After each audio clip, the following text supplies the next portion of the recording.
Hi everyone, earlier tonight I shot a video about a life lesson I learned about how an unplanned event had caused me to fall off the wagon in terms of my diet.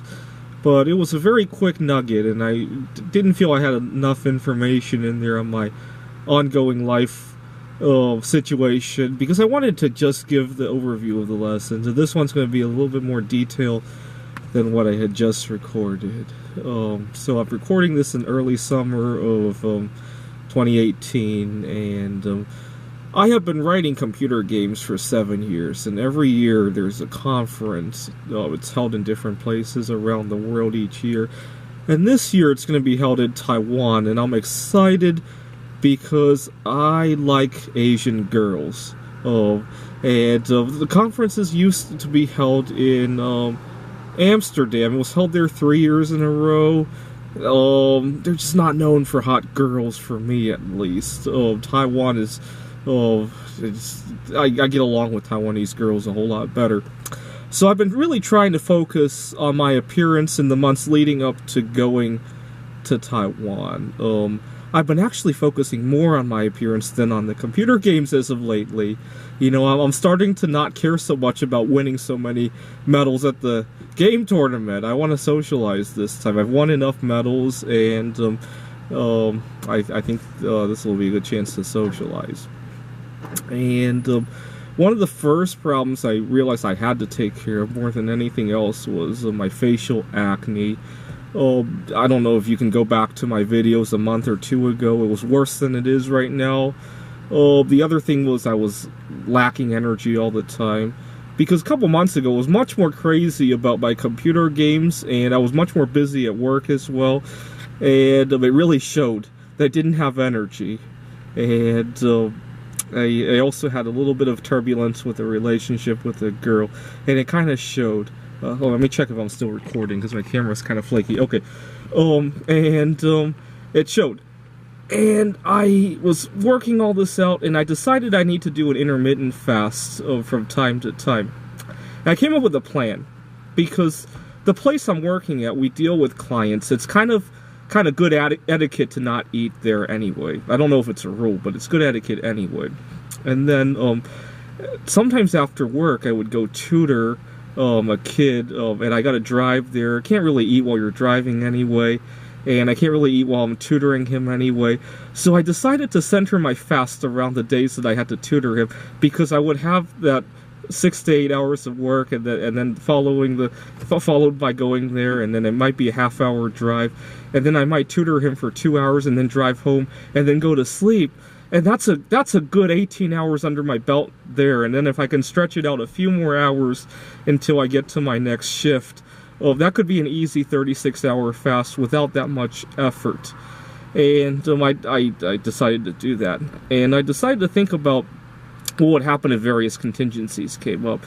Because the kid I'm tutoring, his mom, she and I get along very well. Sometimes she prepares food for me, and half the time I can't even eat it. The other half it's good, but now I want to do the fasting. So I decided to play the honesty route with his mother and say I'm on intermittent fasting, and these 2 days are the best days for me to fast. So why don't we leave the food for some other time? And I went the honesty route with her.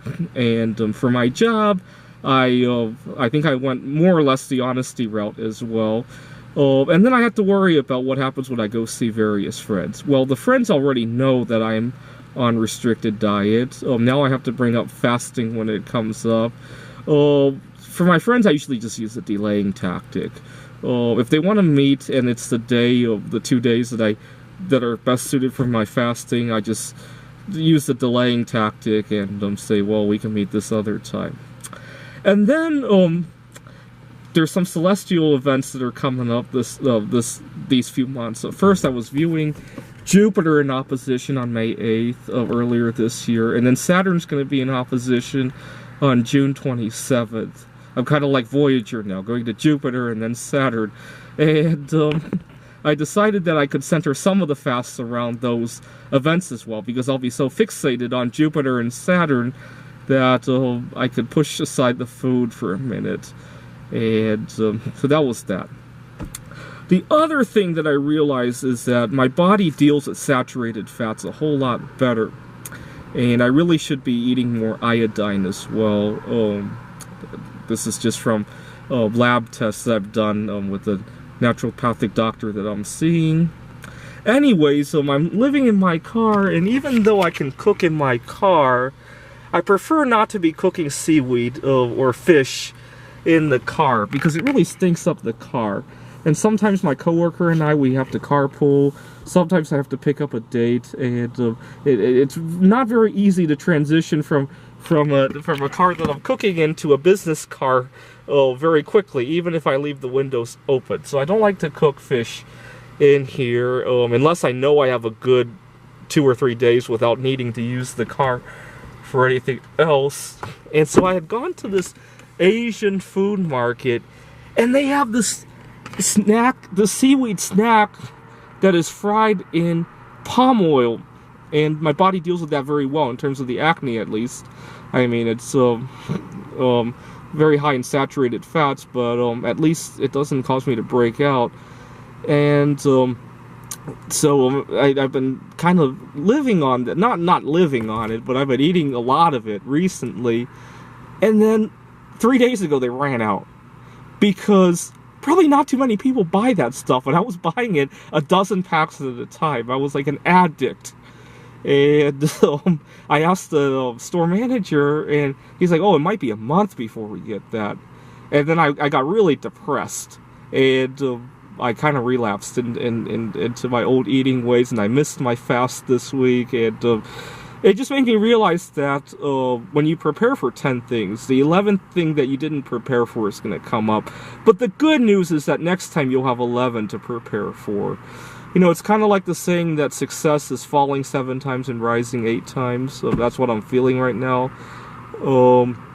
I do this a lot. When I go to talk to my boss, the one question I didn't prepare for is what he's going to ask.